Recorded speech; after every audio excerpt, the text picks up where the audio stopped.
اللہ نے فاطمہ کو جنت کی تمام عورتوں کا سردار بنا دیا۔ اس خوشخبری نے فاطمہ کے غم کو تھوڑا ہلکا کر دیا، تھوڑا ہلکا کیا،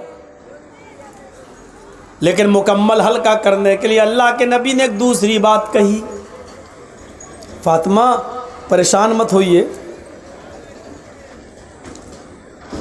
میرے بعد تمہارا ہی نمبر ہے، میرے اہل بیت میں، میرے خاندان میں، میرے گھر میں میرے بعد سب سے پہلے میرے پاس کوئی آئے گا، مجھ سے کسی کی ملاقات ہوگی تو تمہاری ہوگی، یعنی تم آ رہی ہو میرے پیچھے پیچھے۔ یہ سنا فاطمہ رضی اللہ تعالی عنہا نے تو مسکرائیں۔ اچھا، موت کی خبر سن کر کوئی مسکراتا ہے کیا؟ یہ کہا کہ میرے بعد تمہارا نمبر، میرے گھر میں سب سے پہلے مجھ سے، میرے خاندان میں سب سے پہلے تم ملو گی، تو مسکرا رہی ہیں۔ اس کا مطلب یہ ہوتا ہے کہ موت مومن کی نظر میں بری چیز نہیں ہوتی ہے، بلکہ مومن موت کو جتنا قریب دیکھتا ہے اتنا ہی وہ خوش ہوتا ہے کہ میرے رب سے ملاقات کا وقت ہے۔ آج ہم موت سے ڈرتے ہیں، مرنا نہیں چاہتے ہیں، مرنے کی تمنا بھی نہیں ہوتی ہے، اور موت اگر دیکھ لے قریب تو ہم ڈرتے بھی ہیں۔ صاحب یہاں ہارٹ کا کوئی بڑا ڈاکٹر نہیں، بیٹا بنگلور لے کے چلو، بیٹا دلی ایمس میں لے کے چلو۔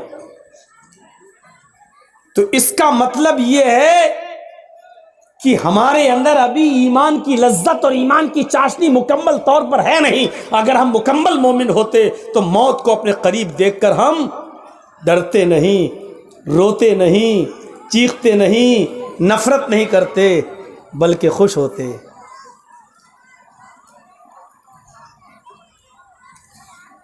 مولانا صاحب یہ کیا کہہ رہے ہیں؟ ہاں، میں یہ نہیں کہہ رہا ہوں کہ دعا مانگو اللہ مجھے کل ہی موت دے دے، یہ دعا مانگنا حرام ہے، ایسا نہیں مانگ سکتے آپ۔ یہ بھی نہیں کہہ سکتے اللہ مجھے موت جلدی دے دے، یہ بھی نہیں کہہ سکتے ہو۔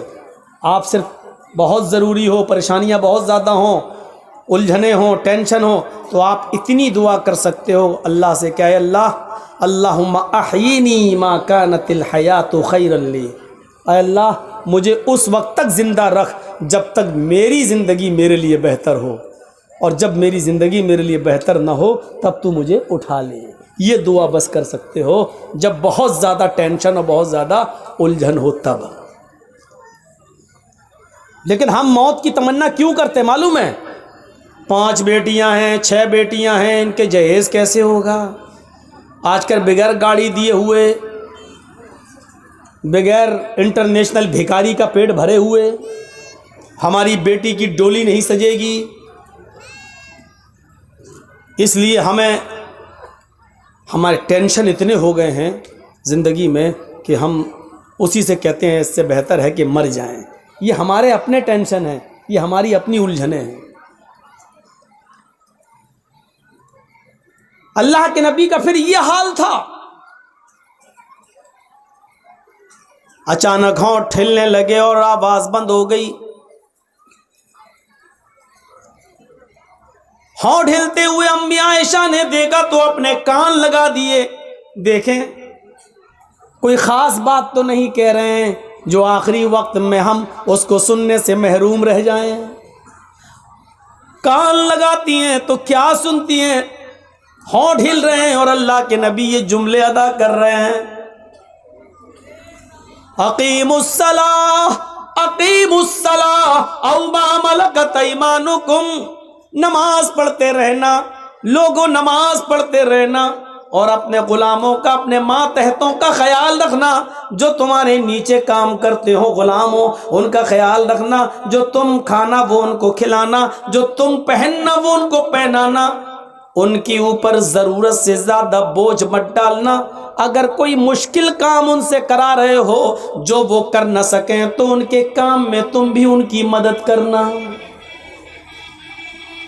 ایک طرف اللہ کے حق سے جوڑا نماز پڑھتے رہنا، دوسری طرف بندوں کے حق سے جوڑ دیا کہ اپنے غلاموں کا، تم سے نیچے جو لوگ ہوں ان کا خیال رکھنا۔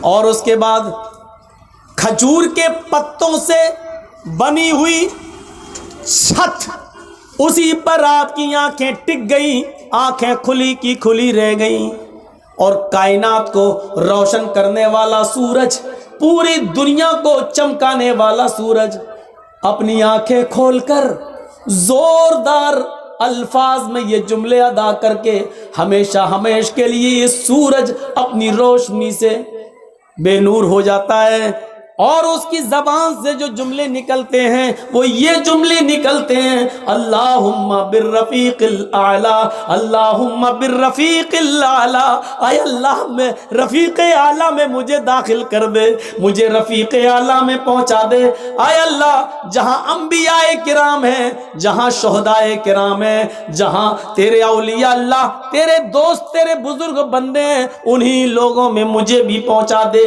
آپ نے یہ آخری لفظ اپنی زبان سے نکالا، اور اس کے بعد پوری دنیا کو چمکانے والا سورج ہمیشہ کے لیے اس گھر سے غروب ہو گیا۔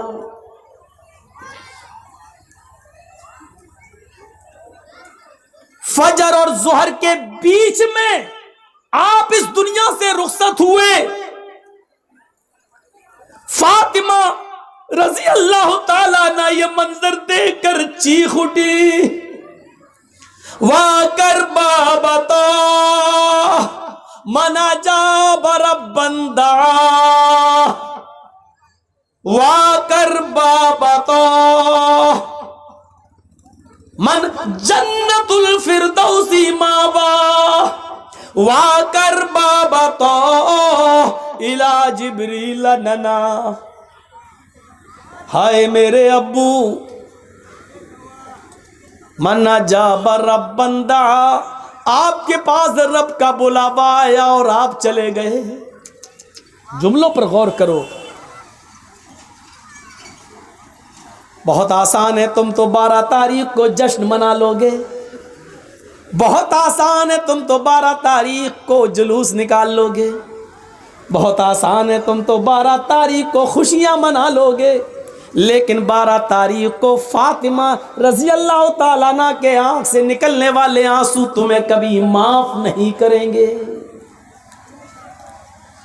یہ 12 تاریخ تھی، ربیع الاول کی 12 تاریخ تھی۔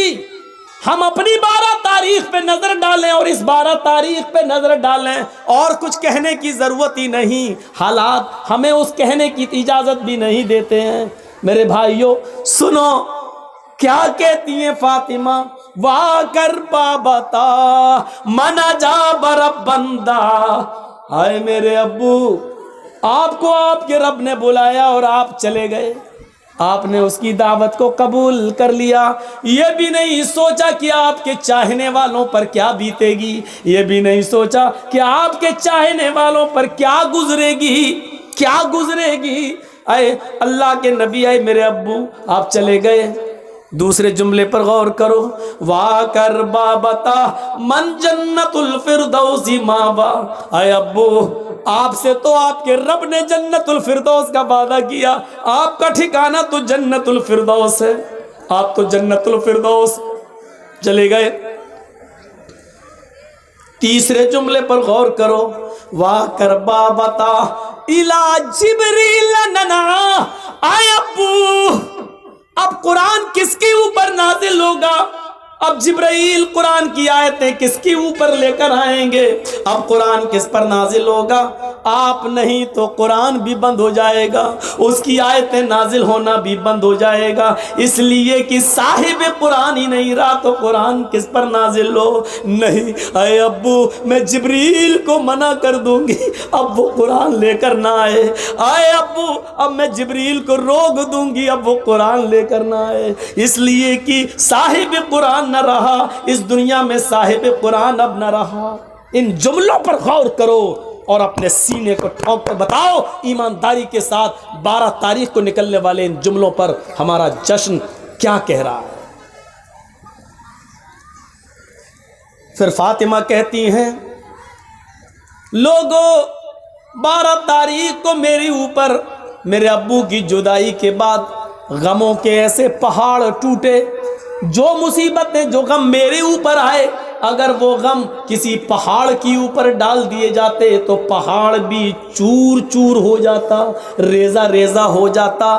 اور جو غم میرے ابو کے بعد مجھے ملے، میرے ابو کی جدائی پر مجھے ملے، اگر وہ غم کسی دن پر ڈال دیے جائیں تو وہ دن بھی رات میں بدل جائے۔ 12 تاریخ ہمیں یہ بتاتی ہے کہ کائنات کو روشن کرنے والا سورج غروب ہوا تھا۔ اس پر ہمیں وہ ماحول بنانا چاہیے کہ 12 تاریخ کو نبی اکرم کی ہم پیدائش کی خوشی نہ بھولیں، لیکن اتنی خوشی نہ منائیں کہ ہم 12 تاریخ کو غم بھول جائیں، اور اتنا ماتم اور اتنا غم بھی نہ کریں کہ ہم نبی اکرم کی پیدائش بھول جائیں۔ ہمیں تو بیچ کا راستہ اپنانا چاہیے تھا، ہمیں تو معتدل راستہ اپنانا چاہیے تھا۔ یہاں دونوں طرف سے غلطی ہو رہی ہے۔ میرے پیارے ساتھیوں، قرآن سنتے جاؤ، حدیث سنتے جاؤ، اور اپنے ایمان کا جائزہ لیتے جاؤ۔ ہاں اب سنیے میرے بھائیو، اللہ کے نبی صلی اللہ علیہ وسلم کو دفن کر دیا گیا۔ سب سے پہلے ابو بکر صدیق نے نماز جنازہ پڑھی، اس کے بعد عمر فاروق نے، عثمان غنی نے، حضرت علی نے، پھر صحابہ نے، لوگ آتے گئے نماز پڑھتے گئے، پھر بعد میں بچوں نے، اور سب سے لاسٹ میں عورتوں نے، عورتوں کے بعد سب سے لاسٹ میں بچوں نے۔ میرے بھائیوں، لیکن آپ کی جنازے کی نماز کسی نے پڑھائی نہیں ہے۔ لوگ اس حجرے میں آتے تھے، پڑھ کے نکل جاتے تھے، پورا دن اسی میں گزر گیا، پوری رات اسی میں گزر گئی۔ کچھ لوگ ایسے تھے جو دور سے آئے، اللہ کے نبی صلی اللہ علیہ وسلم کی بیوی سے کہنے لگے، امی عائشہ ہم رات میں پہنچے، دور کے رہنے والے، ہمیں نبی اکرم کا چہرہ دکھا دو۔ تو انہوں نے سر کھول دیا اور کہا دیکھ لو۔ کہنے لگے وہ صحابی، آیا امی عائشہ ہمیں اندھیرے میں نبی کا چہرہ صحیح سے دکھائی نہیں دے رہا ہے، تو چراغ جلا دو، کچھ روشنی کر دو۔ تو حضرت عائشہ کہنے لگی، آئے محمد کے ساتھیو، میرے گھر کی اتنی انسلٹ کیوں کر رہے ہو؟ میرے گھر کو اتنا ذلیل کیوں کر رہے ہو؟ مجھے اتنا رسوا کیوں کر رہے ہو؟ اس صحابی نے کہا، امی عائشہ ہم آپ کو انسلٹ کیسے کر سکتے ہیں؟ ہم تو اپنے نبی کا چہرہ دیکھنا چاہتے ہیں۔ تو امی عائشہ نے کہا، لوگو میرے گھر میں اتنا تیل بھی نہیں ہے کہ میں چراغ جلا کر تمہیں محمد رسول اللہ کا چہرہ دکھا سکوں۔ یہ اس گھر کا حال ہے۔ افسانے تم نے بہت سنے ہوں گے، آؤ محمد رسول اللہ کی زندگی کے بارے میں ذرا ہم سے بھی سن لو اور اپنے دل سے فیصلہ کرو، اور کل چائے کی ہوٹلوں میں بیٹھ کے بتانا کہ مولوی جرجیس نبی کو مانتا ہے یا نہیں مانتا۔ کہہ دینا بہت آسان ہے، فلاں نہیں مانتا، فلاں نہیں مانتا، فلاں نہیں مانتا۔ ارے ہم تو اللہ کے نبی سے ہٹ کر کوئی بات کر ہی نہیں رہے ہیں۔ تعجب تو یہ ہے کہ تم ہندوستان کی بات کرو تو پکے مسلمان، تم اجمیر کی بدایوں کی کچھوچا کی بات کرو تو پکے مسلمان، ہم مکے کی بات کریں اور مدینے کی بات کریں تو ہم نبی کو مانتے ہی نہیں۔ افسوس یہ ہے کہ تم ملا مولویوں کی لکھی ہوئی کتابوں کی بات کرو تو پکے مسلمان، اور ہم یہ کہیں کہ یہ نبی کا فرمان ہے، یہ فاطمہ کہہ رہی ہیں یہ اللہ کے رسول کا فرمان ہے، ہم یہ کہیں تو ہم مسلمان نہیں۔ جو لوگ یہ کہتے ہیں یاد رکھنا مولوی جرجیس کا ہاتھ ہوگا، کل قیامت کے دن تمہارا گریبان ہوگا، ہم تمہیں کھینچ کر رب کی عدالت میں لے کے آئیں گے اور یہ کہیں گے، اے اللہ یہی وہ لوگ ہیں جو دنیا میں کی ہوٹلوں میں بیٹھ کے کہا کرتے تھے کہ یہ نبی کو نہیں مانتے ہیں، یہ نبی کی شان میں گستاخی کرتے ہیں۔ اے اللہ مجھے ان سے انصاف چاہیے، اے اللہ مجھے ان سے انصاف چاہیے۔ میرا ہاتھ ہوگا، تمہارے گریبان ہوں گے، یہ سوچ سمجھ کر کسی پر الزام لگانا۔ آؤ میرے بھائیوں آگے چلو، چلو آگے۔ حضرت محمد رسول اللہ کی جنازے کی نماز پڑھ لی جاتی ہے، دفن کر دیا جاتا ہے، اور دفنانے کے بعد پہلی اذان کا وقت ہوتا ہے۔ حضرت بلال کو آواز دی جا رہی ہے، آئین البلال، بلال کہاں ہے؟ بلال خاموش کھڑے۔ لوگوں نے کہا بلال کیا ہوا؟ اذان دو، وقت ہو گیا ہے۔ حضرت بلال نے منع کر دیا، لوگوں حضرت بلال نے منع کر دیا، لوگوں محمد رسول اللہ کے رخصت ہو جانے کے بعد اب ہم سے اذان کے لیے مت کہو۔ اللہ کے رسول جب سامنے کھڑے ہو جاتے تھے تو اشہد ان محمد رسول اللہ کہتے ہوئے میں ان کے چہرے کا دیدار کرتا تھا۔ اب نبی ہمارے سامنے کھڑے نہیں ہوں گے تو میں کس کا چہرہ دیکھوں گا؟ حضرت بلال اس حد تک نبی اکرم کی جدائی میں اس حد تک چلے گئے کہ وہ جہاں گلی جس گلی میں جاتے یہی کہتے ہیں اللہ کے رسول مجھ سے کیا غلطی ہو گئی، مجھے چھوڑ کے کیوں چلے گئے؟ اے میرے نبی میں نے کیا خطا کی، مجھے چھوڑ کے آپ چلے گئے؟ یہ ان کی زبان سے جملے نکلنے لگے۔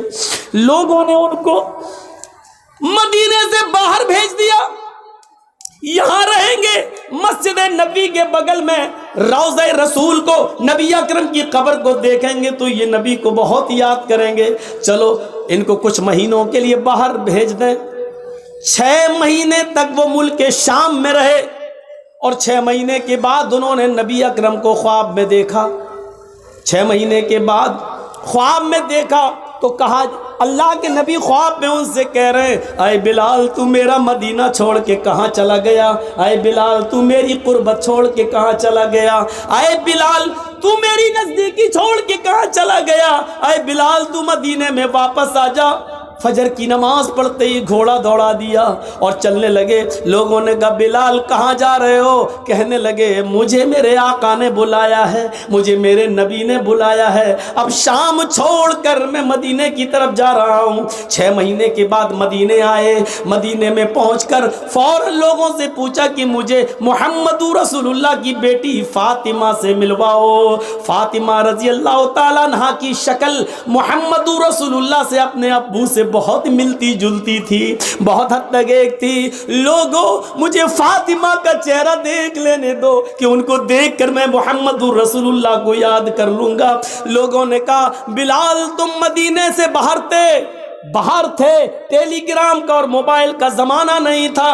اے بلال تمہارے آنے سے چند دن پہلے محمد رسول اللہ کی بیٹی حضرت فاطمہ بھی اس دنیا سے چل بسی، وہ بھی اللہ کو پیاری ہو گئی، وہ بھی اب اس دنیا میں نہیں رہی۔ نظریں آسمان پہ ڈالی، اے اللہ نبی کا غم ابھی بھولا نہیں تھا، کیا ایک اور غم میرے اوپر آ گیا؟ فاطمہ بھی اس دنیا میں نہ رہی۔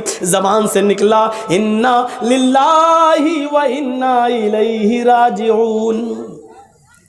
کسی طرح خاموش ہوئے، باتیں ہوئیں اور تھوڑی دیر کے بعد اذان کا وقت ہو گیا۔ لوگوں نے کہا بلال مہینے گزر گئے تمہاری اذان نہیں سنی، بلال آج اذان دے دو۔ کہنے لگے نبی اکرم کے رخصت ہونے کے بعد اب اذان کے کلمات مجھ سے نہ دلواؤ۔ ادھر نبی کے نواسے حسن آ گئے، ادھر حسین آ گئے۔ دونوں کہنے لگے اے بلال جانتے ہو ہم کون ہیں؟ ان دونوں کو اپنے دونوں ہاتھ سے دبایا، تم دونوں نبی اکرم کے نواسے ہو۔ میرے نانا نے کیا کہا تھا؟ جس نے میرے نواسوں کا دل توڑا اس نے محمد الرسول اللہ کا دل توڑا۔ اے بلال تمہیں اذان دینا پڑے گی آج، یہ محمد الرسول اللہ کے نواسوں کی خواہش ہے۔ بلال رونے لگے، چیخ پڑے اے حسن اے حسین، تمہاری زبان سے نکلنے والے لفظوں کو اور تمہاری خواہش کو تمہارے نانا نے نہیں توڑا تو میں کیسے توڑ سکتا ہوں؟ میں اذان دوں گا۔ وضو بنایا، اذان دینے کے لیے کھڑے ہو گئے۔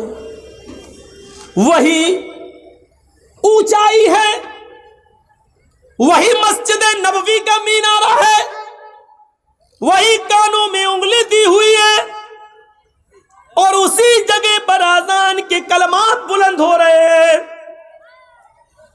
حضرت بلال کی اذان سننے کے لیے لوگوں نے پہلے ہی مسجد بھر دی۔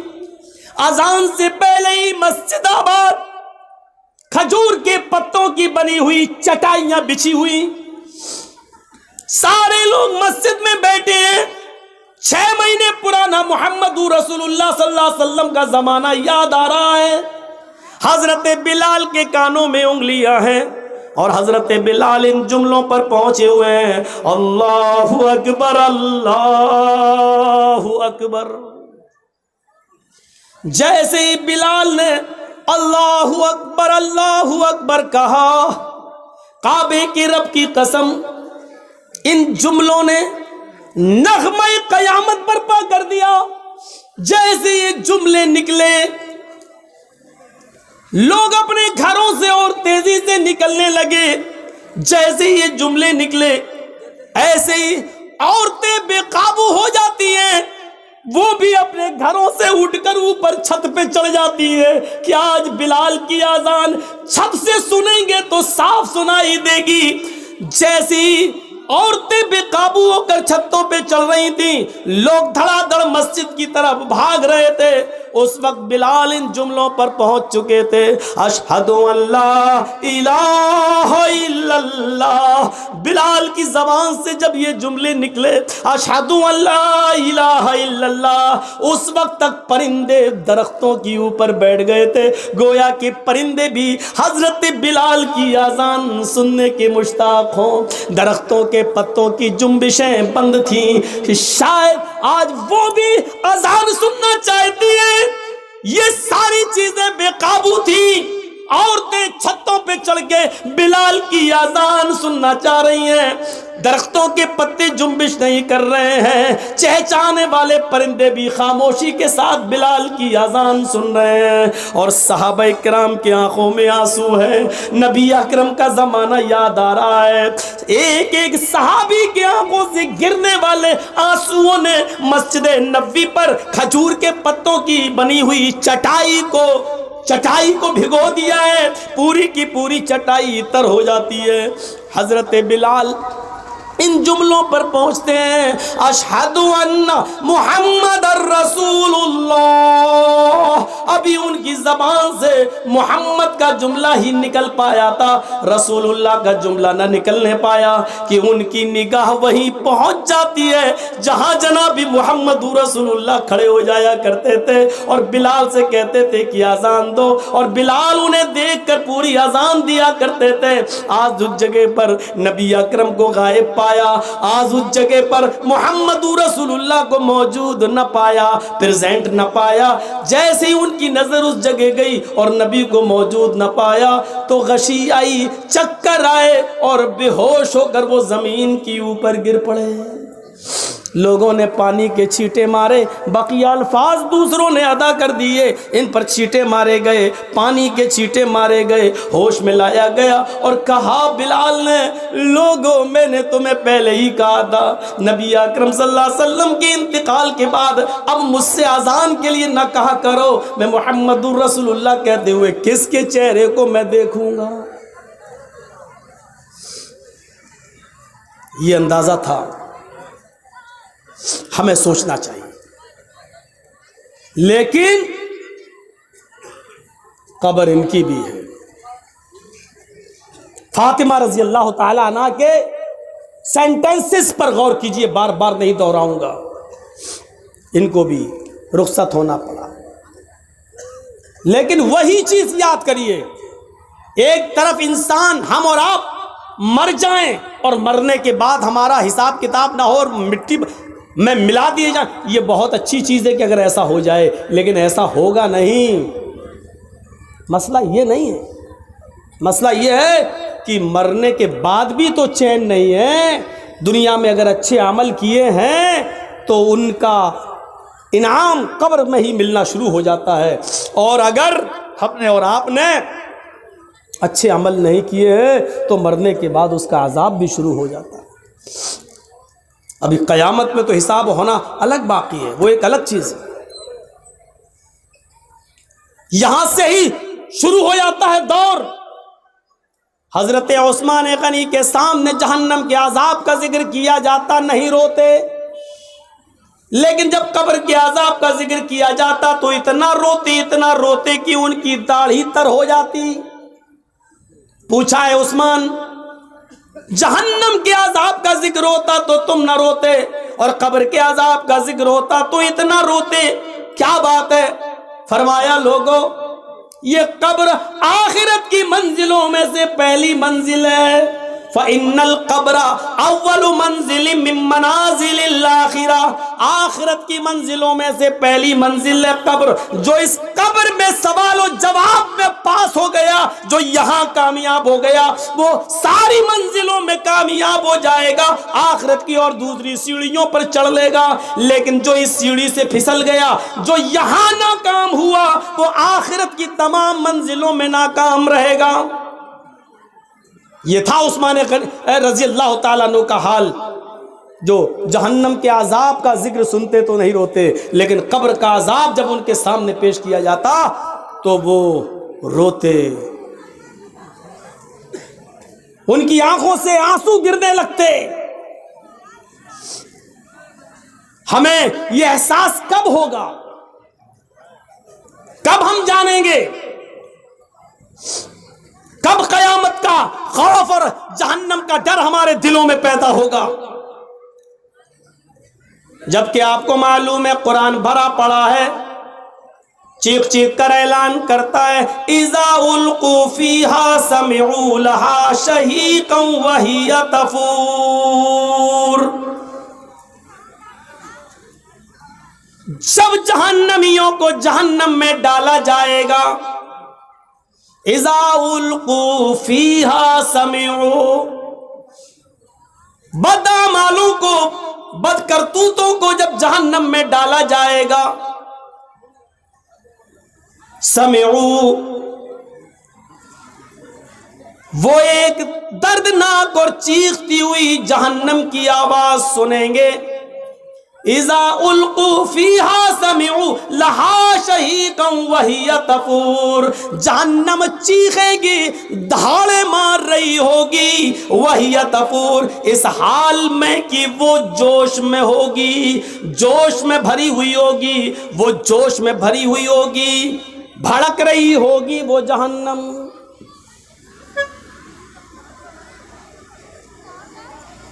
کون احساس کرے گا اس کا؟ تکاد تمیز من الغیظ،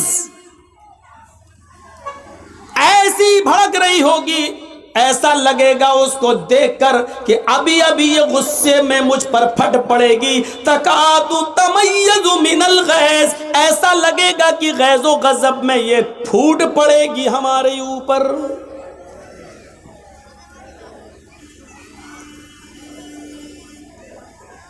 کلما القی فیہا فوج سالہم خزنتها الم یاتکم نذیر قالوا بلا قد جاءنا نذیر فکذبنا وقلنا ما نزل اللہ من شیء ان انتم الا فی ضلال کبیر۔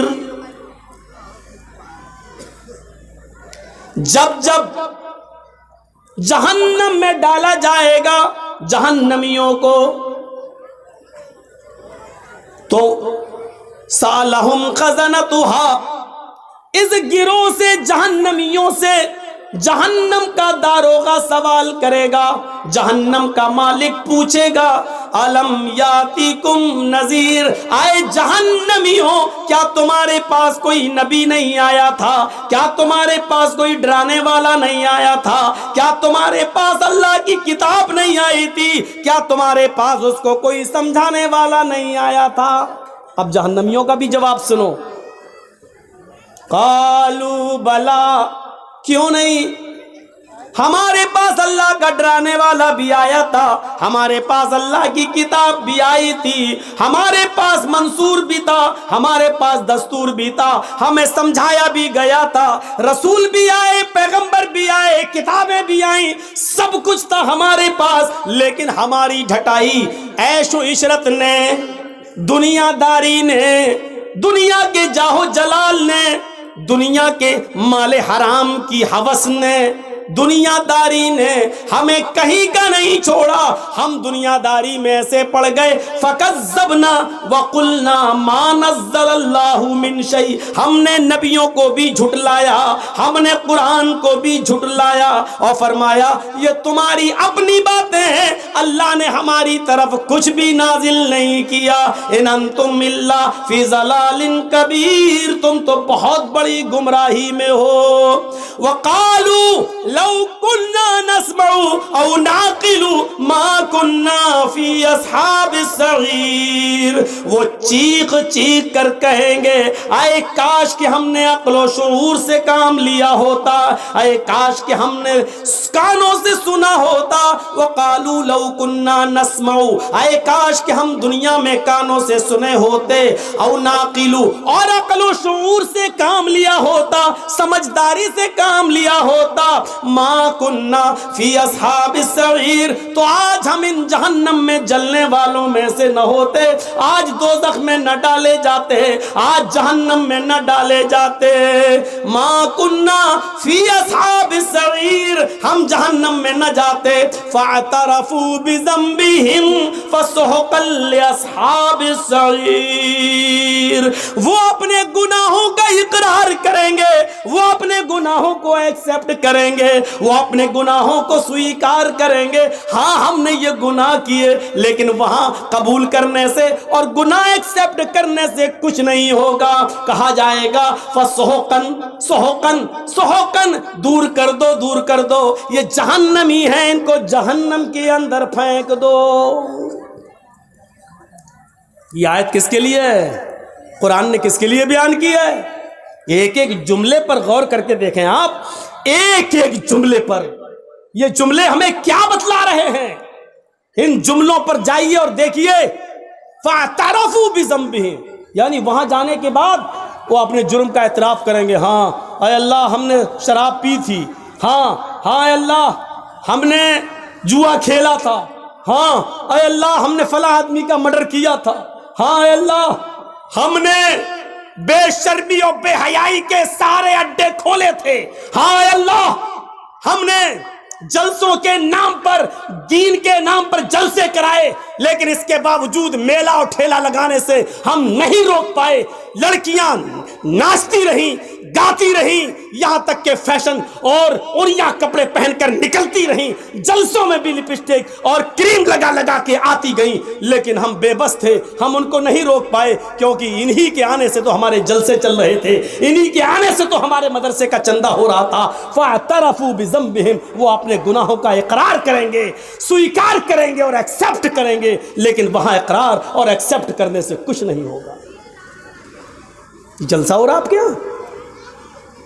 یہ جلسہ ہو رہا ہے، اور باہر کیا ہو رہا تھا؟ کچھ کہنے کی ضرورت ہی نہیں ہے، نظر ڈال لو، دیکھا ہوگا آپ نے، کہنا پڑتا ہے سخت جملے، نہیں کہنا چاہتا ہوں، تہذیب کے خلاف ہے لیکن کہنا پڑتا، ایسا لگ رہا تھا جیسے ایک کتیا کے پیچھے 10 کتے بھاگ رہے۔ ہنس رہے ہو؟ ہنسو، میں کتیا کس کو کہہ رہا ہوں وہ بھی تم جان رہے ہو، اور کتا کس کو بول رہا ہوں وہ بھی تم جان رہے ہو، ہنسو۔ کتیا کون ہے وہ بھی سن لو، میں نہیں بولوں گا، سمجھدار ہو نا، سمجھ گئے ہوگے، اور کتا کس کو بول رہا ہوں وہ بھی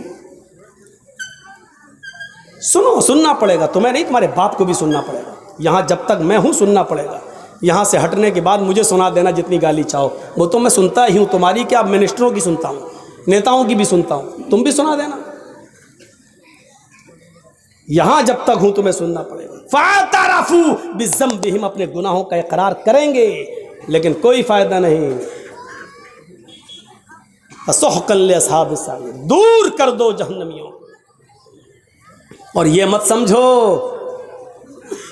کچھ نہیں ہوگا، مریں گے اور مر سڑ کر مٹی ہو جائیں گے اور پھر دوبارہ نہیں۔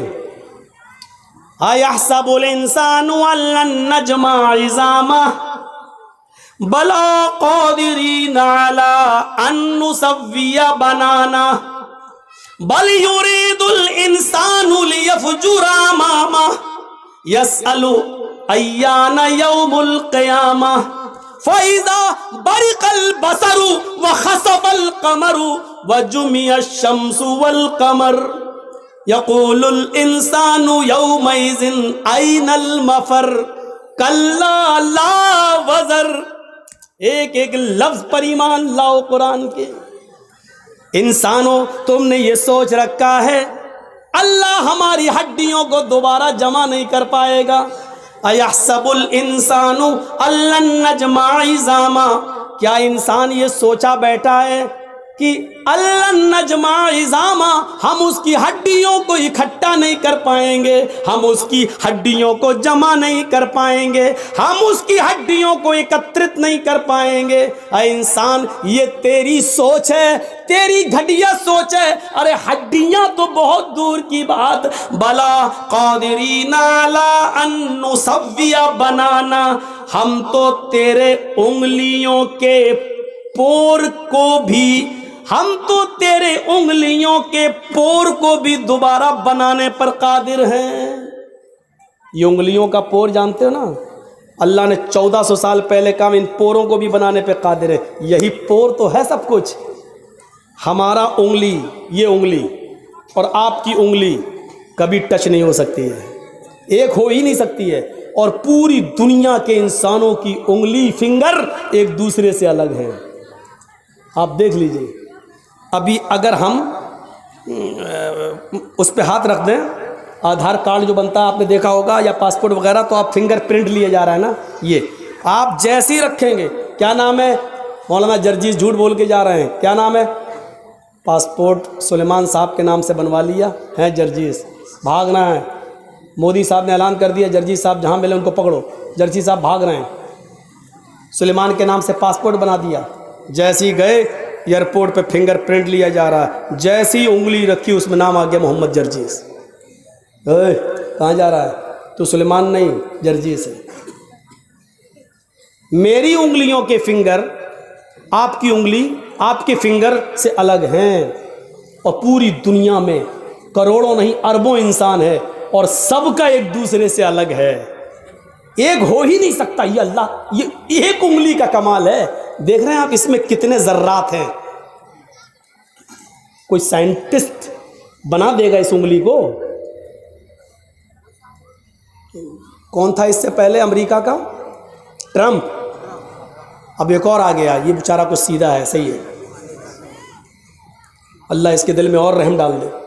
تو چاہے کتنی ترقی کر لیں لیکن ایک جیسا نہیں بنا سکتے, ایک جیسا. اللہ کہہ رہا ہے انگلیوں کا پور نہیں, پور میں جو فنگر ہوتے ہیں, جو نشانات ہوتے ہیں, ہم اس کو بھی ویسے ہی دوبارہ بنانے پر قادر ہے. تو ہڈی کی بات کر رہا ہے, تو ہڈی کی بات. جیسے یہاں فنگر پرنٹ سے تم انڈیا چھوڑ کے پاکستان نہیں بھاگ سکتے ہو, پاکستان چھوڑ کر سری لنکا اور انڈونیشیا نہیں بھاگ سکتے ہو, ویسے ہی دنیا چھوڑ کر قیامت کے دن مرنے کے بعد تم سوچو کہ ہم مر سڑ کر مٹی مل جائیں گے اور ہم اللہ کے سامنے پیش نہیں ہو پائیں گے, چھپ جائیں گے, چھپ نہیں سکتے. اور جو لوگ انڈیا چھوڑ کے بھاگے ہیں وہ بھاگے نہیں ہیں, بھگائے گئے ہیں. اگر کوئی گورنمنٹ یہ چاہ لے کہ ہمارے یہاں سے کوئی آدمی نہ جائے, تو مولوی جرجیز اس کرسی سے اٹھ کر, اگر گورنمنٹ یہ چاہ لے کہ ہم کہیں نہ جانے دیں, تو ہم جس گھر سے آ رہے ہیں اس گھر میں بھی نہیں جا سکتے ہیں. انڈیا چھوڑ کے جانا تو بہت دور کی بات ہے, بہت دور کی بات. اگر کوئی چاہ لے, اتنا فیمس آدمی کیسے چلا گیا, کیسے؟ وہ تو اچھا ہوا ڈاکٹر ذاکر نائک کیس سے پہلے ہی چلے گئے تھے, کیس تو بعد میں ہوا تھا, اور اگر کہیں یہاں رہتے تو وہ بھی نہیں جا پاتے. وہ تو اس اللہ کے بندے پر اللہ کی کیا مدد ہے, اللہ رب العالمین کی غیبی مدد, نہ آج تک آئے نہیں ہوتے باہر. اعظم خان جیسا آدمی دیکھ رہے ہو, مرغی چوری, انڈا چوری, کتاب چوری, یہ کیس لگ رہے ہیں, انڈا چورائے گا وہ. کتنی کھوپڑی خراب ہو گئی ہے, حالت دیکھیے آپ. اس آدمی پر کتنے الزام اور کتنے آروپ لگاتے ہیں. لوگ کہہ رہے ہیں بھگوڑا بھگوڑا. ارے تمہاری کھوپڑی میں بھگوڑا بھرا ہے, تم کہو یہ راستے اللہ نے بنائے تھے، اللہ نے۔ تو میرے بھائیوں، اللہ کہتا ہے بلا قادرین علی ان نسوی بنانا، انسانوں تم یہ سوچتے ہو کہ ہم تمہاری ہڈیوں کو دوبارہ جمع نہیں کر پائیں گے، ارے ہڈیاں تو چھوڑو، ہم تمہاری انگلیوں کے پور بھی دوبارہ بنانے پر قادر ہیں۔ بل یرید الانسان لیفجر اماما، لیکن انسان تو یہ چاہتا ہے کہ آگے بھی وہ گناہ کے کام کرتا رہے۔ انسان یہ چاہتا کہ نہیں اور بھی گناہ کام کرے؟ گناہ میں لذت ہے نا، گناہ میں انجوائے ہے، گناہ میں مزہ ہے، گناہ میں لطف ملتا، تھوڑی دیر کے لیے ملتا ہے۔ بل یرید الانسان لیفجر اماما، انسان تو یہ چاہتا ہے کہ وہ آگے بھی کچھ گناہ کے کام کرے، اور گناہ کے کام کرتے کرتے جب اس سے کہا جاتا ہے کہ ڈرو اللہ سے، قیامت کا دن آئے گا، تو وہ الٹا سوال کرتا ہے یسألو ایان یوم القیامہ، ارے تم قیامت قیامت چلاتے رہتے ہو، قیامت ارے کب آئے گی؟ آئے گی تو ٹائم بتاؤ، آئے گی تو تاریخ بتاؤ، آئے گی تو کتنے سالوں کے بعد آئے گی بتاؤ۔ ارے میرے دادا زندہ تھے تب بھی یہی سنتے آئے، باپ زندہ تھے تب بھی سنتے آئے، اب ہمیں زندگی ملی ہم بھی یہی سنتے آئے، ہماری اولادیں بھی یہی سن رہی ہیں، اور ان کی اولادوں کی اولادیں بھی یہی سنیں گی، ارے کب آئے گی؟ ارے بتاؤ نہ کب آئے گی؟ اللہ نے اسی کا جواب دیا ہے۔ یہ پوچھتا ہے قیامت آئے گی تو کب آئے گی؟ سنو، فَإِذَا بَرِقَ الْبَصَرُ، آنکھیں جب چندیا جائیں گی، آنکھوں کی روشنی سلب ہو جائے گی۔ ایسے کرو، چندیانا کس کو بولتے ہیں؟ اتنی روشنی آ جائے کبھی کبھی ہماری آنکھوں کے سامنے کہ اس روشنی میں بھی ہمیں کچھ زیادہ دکھائی نہیں دے گا، اس کے پیچھے کیا ہم کو نہیں دکھائی دے گا، اس کو کہتے ہیں جب قیامت آئے گی تو اس کی پہچان ہی ہوگی، فَإِذَا بَرِقَ الْبَصَرُ، آنکھیں چندیا جائیں گی، وَخَسَفَ الْقَمَرُ، چاند کی روشنی سلب کر لی جائے گی، چاند بے نور ہو جائے گا،